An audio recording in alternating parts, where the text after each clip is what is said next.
Bonjour et bienvenue dans l'émission d'aujourd'hui. Il s'agit de la deuxième émission de la nouvelle série de Gouttes de paix pour la Grande Muraille Verte, alors que nous entamons notre deuxième année d'existence. Je m'appelle Grace et je vous présente le programme d'aujourd'hui. Vous vous souviendrez que le mois dernier, le 17 juin exactement, la Convention des Nations Unies pour la lutte contre la désertification a célébré la journée de la sécheresse et de la désertification en soulignant l'importance de l'égalité des sexes dans la restauration des terres et la résilience des communautés sous le thème « Sa terre, ses droits ». Les femmes jouent un rôle essentiel dans la restauration des terres, mais elles n'en ont souvent pas le contrôle. Dans de nombreuses régions du monde, les femmes se heurtent à des obstacles importants pour obtenir des droits fonciers, ce qui limite leur capacité à s'épanouir et à prospérer. Lorsque ces terres se dégradent et que l'eau se raréfie, les femmes sont souvent les plus touchées.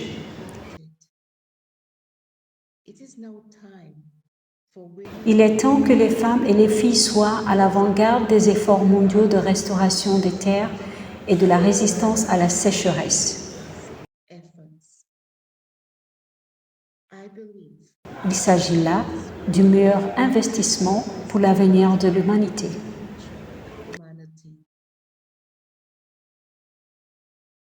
Dans cette nouvelle série, nous souhaitons mettre en lumière chaque mois le travail de deux femmes qui œuvrent pour la réalisation de ces objectifs. Le mois dernier, notre article vedette était celui d'Elam, du Ghana. Nous avons également reçu la contribution de Priyanka de l'Inde.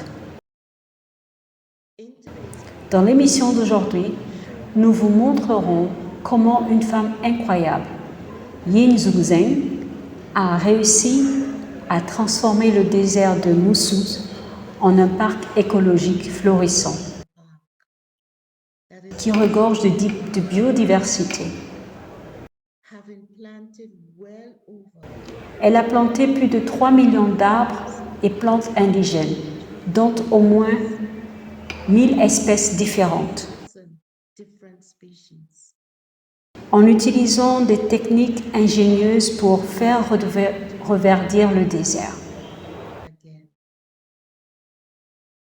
Nous vous présenterons également le travail de Dounia au Liban. Notre objectif principal en tant qu'équipe des Gouttes de paix pour la Grande Muraille Verte est d'encourager la diffusion de vibrations pacifiques qui agiraient comme une force de motivation pour ceux qui travaillent sur l'initiative de la Grande Muraille Verte et toutes les initiatives visant à la restauration des terres et à la résilience des communautés. Pour ce faire, l'initiative des Gouttes de paix étant liée à l'initiative environnementale des Brahmakumaris, nous nous concentrons sur 2 exercices méditatifs. Ces exercices ont pour but de vous aider à créer un espace silencieux en vous, où vous pouvez faire l'expérience de la paix.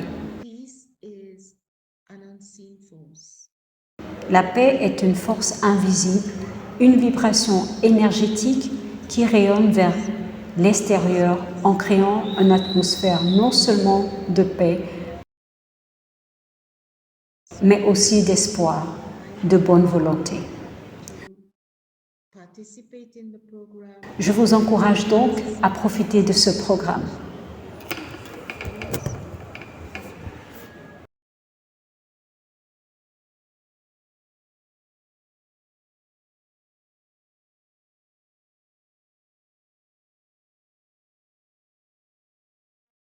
Yen Yushin est née dans un petit village. Elle explique qu'en grandissant, sa famille avait à peine les moyens d'acheter les vêtements qu'elle portait, sans parler de la nourriture. À l'âge de 19 ans, ses parents souhaitaient qu'elle se marie. Ils se sont arrangés pour qu'elle épouse le fils d'un ami de la famille, Bae Wangyang, qui vivait dans des conditions extrêmes dans le désert de Mousse, situé en Mongolie, au nord de la Chine. Le nom du désert Mousse vient de la langue mongole et se traduit par mauvaise eau en raison de la mauvaise qualité de l'eau dans la région. On pense que de nombreuses rivières traversaient cette région. Au fil du temps, le climat a changé et autour de l'an 218 avant Jésus-Christ, le pâturage était le principal mode de vie de la population locale. Dans les années 80-90, l'environnement écologique du désert de Mousse s'est gravement détérioré en raison du surpâturage et d'une mauvaise gestion des terres. Le désert était devenu l'une des principales origines de tempêtes de sable dans la région de Pékin. Lorsque Yen est arrivée dans sa nouvelle maison du désert en 1985, elle était choquée. En plus d'être pauvre, la maison de son mari était dans un état bien pire que ce qu'elle aurait pu imaginer. Elle se souvient que la première fois qu'elle a vu la maison, elle a pleuré pendant 7 jours. L'habitation était une petite grotte en terre. Le toit de la maison était fait d'un assortissement de bois attachés ensemble avec des bouts de corde et de paille. Il fallait se baisser pour entrer et se plier pour dormir, car en se tenant droit, on avait les pieds qui dépassaient la porte d'entrée. De plus, les fréquentes tempêtes de sable pouvaient durer des jours. Autour de la maison, le vent soufflait tellement qu'il fallait régulièrement enlever le sable à la pelle pour ne pas être complètement enseveli.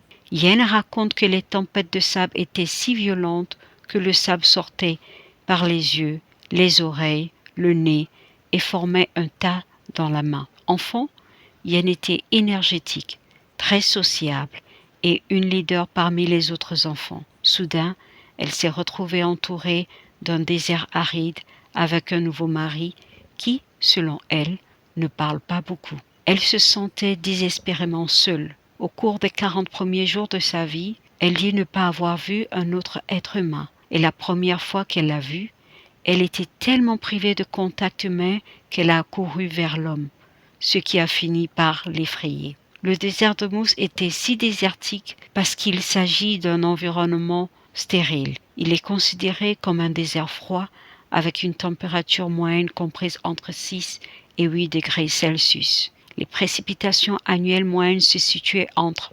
250 et 400 mm, dont la majorité tombe en été. Le climat du désert de Mousse est décrit comme ayant un vent par an, passant du printemps à l'hiver de manière continue. Ces vents rendent difficile l'accès au village pour les personnes extérieures, ce qui rend la situation encore plus isolante. Yen raconte qu'elle a envisagé quitter le village. Lorsqu'elle en a parlé à son mari, celui-ci l'a supplié de rester, affirmant qu'il ne pouvait pas survivre sans elle.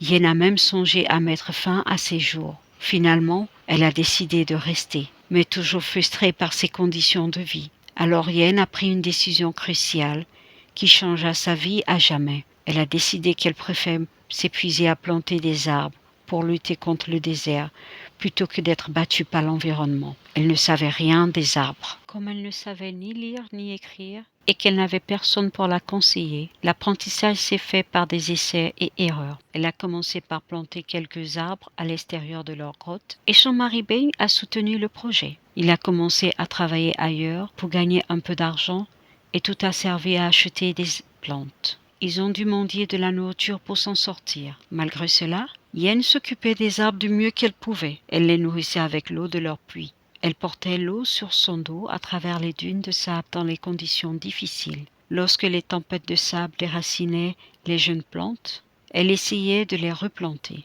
Elle arrachait aussi les insectes des branches une à une en utilisant des brindilles comme bâtons. Le vent desséchant était particulièrement difficile à supporter. Mais elle ne pouvait pas planter les arbres dans les creux arbitrés, car le sable s'y accumulait et ensevelissait tout. Sur ces 1000 premiers arbres, seuls 10 ont survécu. Bien qu'elle n'ait pas été scolarisée, elle avait l'esprit actif. Tout en s'acquittant de ses tâches ménagères, elle essayait de résoudre des problèmes dans sa tête. Elle décida de stabiliser le sol avec l'herbe, puis des arbustes, avant d'ajouter des arbres. La première fois qu'elle a essayé de planter des graines d'herbe, les souris du désert les ont malheureusement toutes mangées. Elle a donc essayé de les planter plus profondément en creusant un sillon, mais les souris les ont également mangées. Comme le couple avait 2 moutons, Yen a décidé de les emmener avec elle pour planter les graines dans les empreintes de sable, ce qui a bien fonctionné puisque l'odeur des moutons a masqué les graines, ce qui signifie que les souris ne les ont pas trouvées et que les herbes ont poussé. Outre sa capacité à résoudre les problèmes, Yen était une penseuse conceptuelle. Au lieu de planter les jeunes sauts locaux comme elle les avait précédemment fait et avec un taux de réussite faible, elle a décidé de planter de grands arbres robustes tels que des peuliers et des pins de Mongolie sur le périmètre extérieur pour aider à tenir le désert à distance. Elle a planté des arbres un peu plus petits au milieu ainsi que des buissons stabilisateurs. Son plan consistait à créer une forteresse puis à planter des arbres fruitiers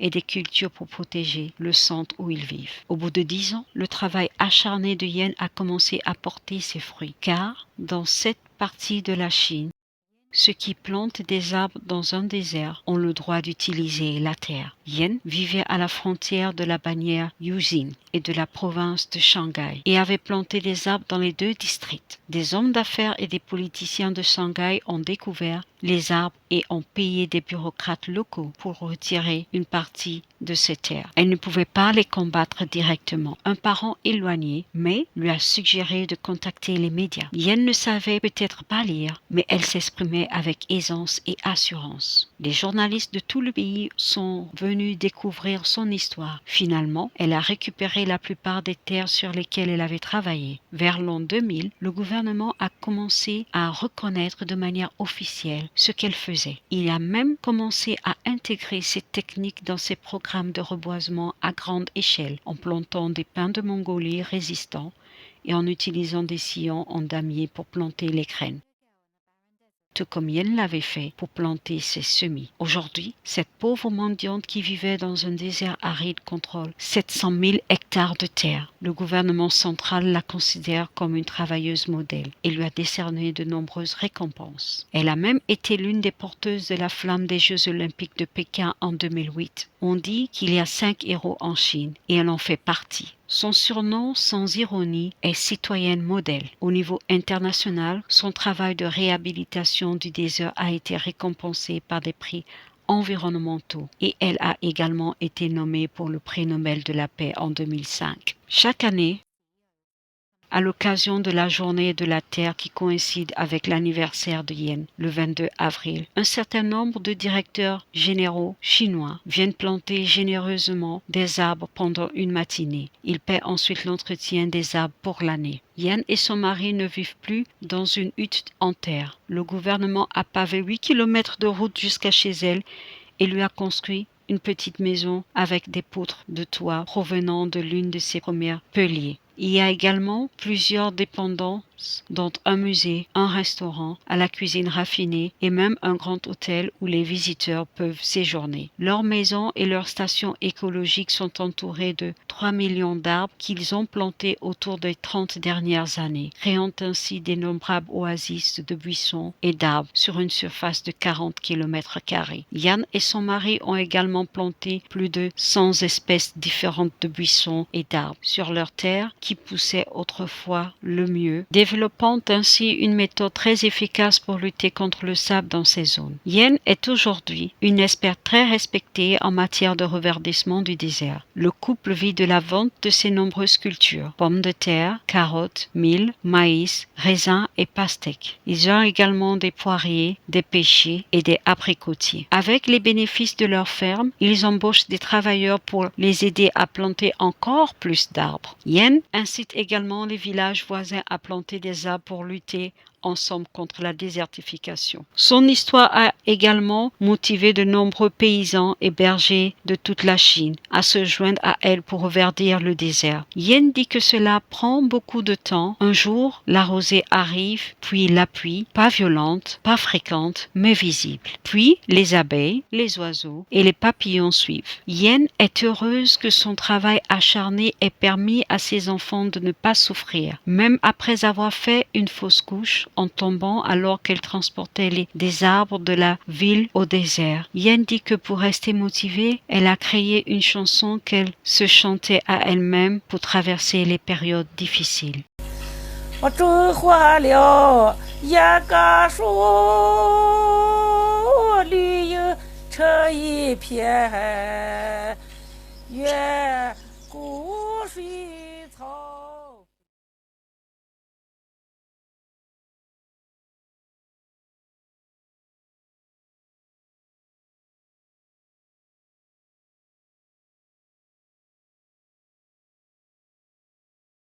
Om Shanti. Permettez-moi de faire un voyage intérieur. En y allant, je prends conscience de l'être éternel que je suis. Un être de lumière, rayonnant au centre du front. Je me rends compte de l'être détaché et éternel que je suis. Je suis un être de lumière. Et ce corps physique est mon incroyable chaos. Un instrument conçu par la nature pour me donner accès à tout ce dont j'ai besoin.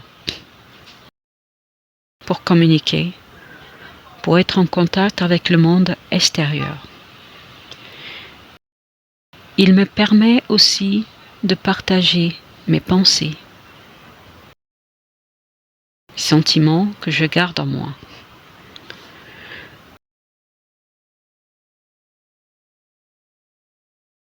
Je laisse mes pensées ralentir et je choisis une seule pensée, celle de la paix. Je suis un être de lumière. Je suis un être de paix.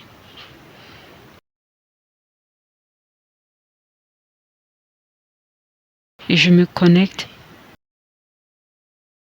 à celui qui est au-dessus, le suprême, le divin. Et je me connecte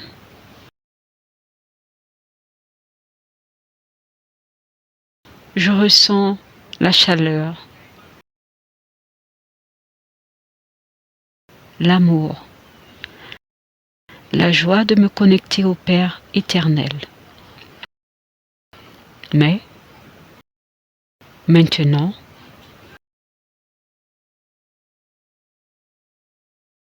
mon parent connaît mon plus grand besoin du moment. Et mon parent m'entoure d'un orbe de lumière. C'est la lumière de l'amour, la lumière de la pureté, la lumière de la vérité. C'est ma protection. Où que j'aille, je porte cette protection avec moi. Et le fait de rester à l'intérieur me permet de renforcer cette connexion. Et j'étends cette protection à tous ceux que j'aime le plus, afin qu'ils soient eux aussi entourés de cette lumière de vérité, de pureté et d'amour. Mais elle s'étend encore plus loin. Elle s'étend à toute la planète pour que toute la famille humaine, toutes les formes de vie et la nature elle-même fassent l'expérience de la sécurité et de la protection. Om Shanti.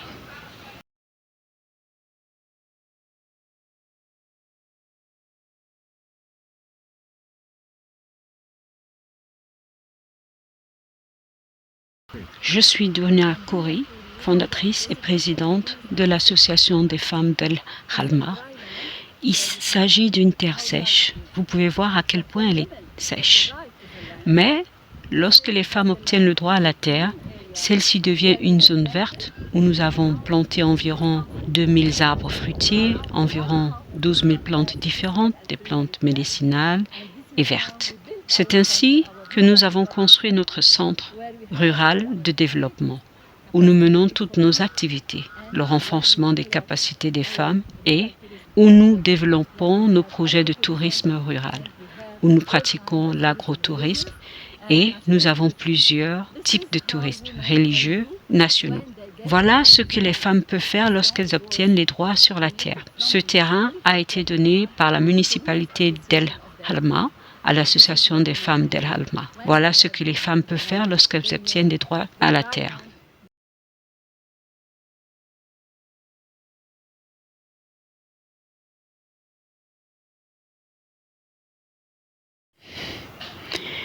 Bienvenue à cette méditation sur la paix.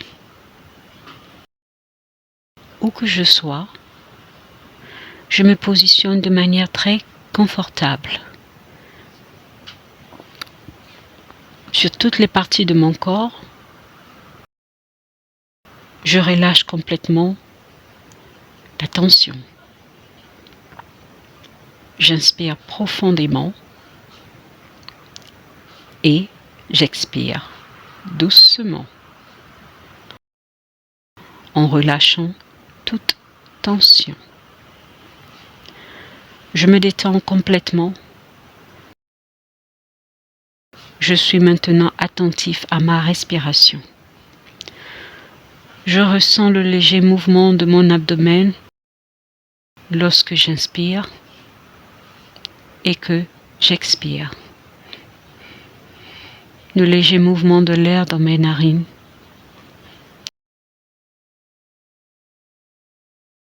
Je réalise à quel point tout cela est paisible. Comment tout cela est doux. C'est un rappel de ma nature paisible, de mon éternelle nature. Comme on le dit, la paix vient de l'intérieur. Et je me concentre maintenant sur cette réalité intérieure paisible.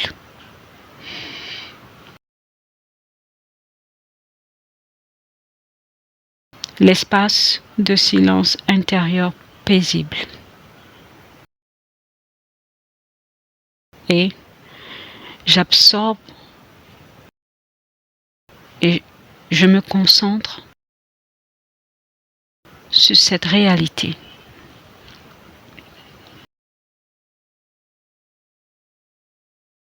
En étant dans cet espace intérieur paisible et silencieux, je me sens si calme dans cet espace intérieur, tranquille.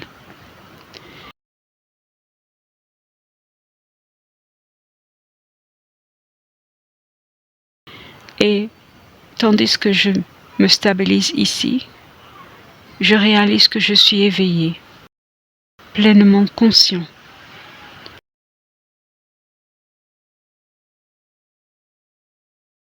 Aucune perturbation extérieure ne peut atteindre cet espace intérieur paisible. Et que depuis cet espace, je peux résoudre toutes les perturbations extérieures, tant que je me positionne pour revenir dans cet espace tranquille. J'absorbe complètement le silence de la paix intérieure.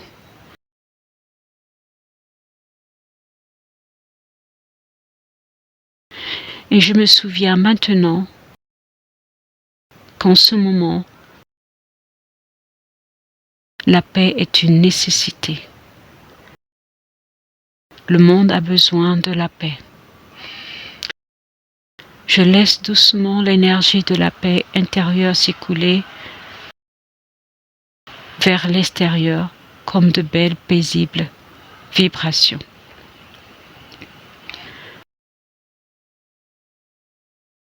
Je laisse cette énergie s'écouler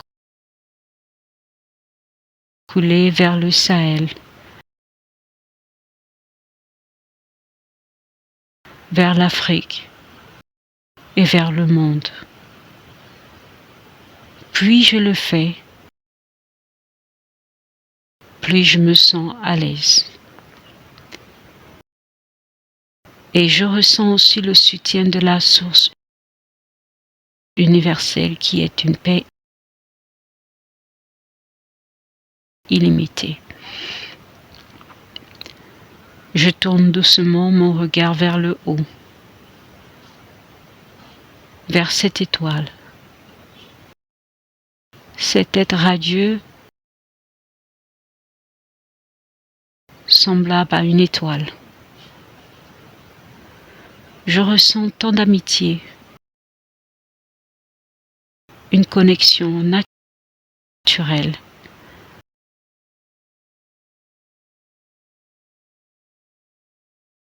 Un lien naturel d'amour avec cet être. Et tandis que nous lions, je ressens la moitié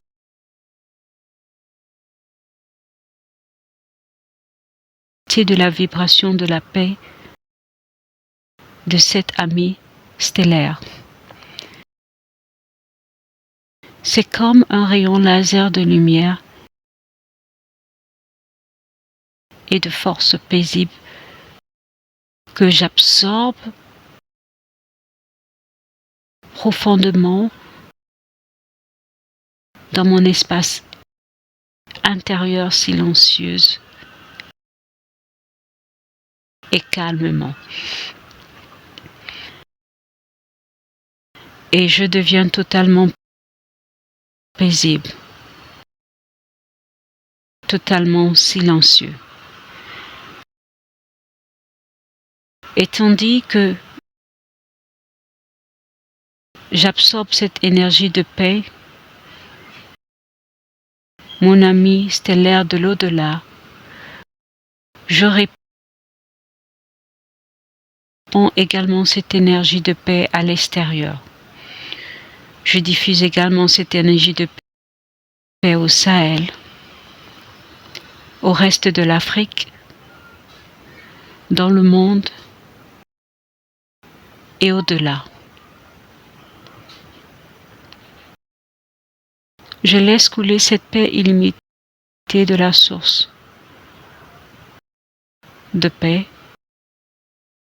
toucher ceux qui ont le plus besoin, où qu'ils soient. Et alors que je m'approche de la fin de cette méditation, je redeviens de manière consciente dans l'espace physique dans lequel je me trouve. Je me souviens que cette énergie de paix qui aide tous ceux qui travaillent sur la muraille verte à avoir plus de détermination, plus de courage, plus d'interaction coopérative. Et comme cette énergie de paix contribue de manière significative au succès de la Grande Muraille Verte, je souhaite la paix à tout le monde. Je souhaite la paix à toute la planète. Je vous remercie.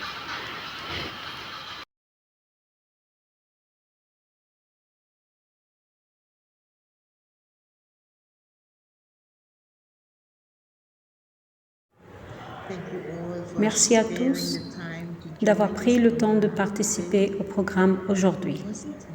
L'histoire de Yen n'est-elle pas inspirante? Elle donne le sentiment que rien n'est impossible avec du courage et de la détermination. J'espère que vous avez participé activement à ces incroyables exercices de méditation.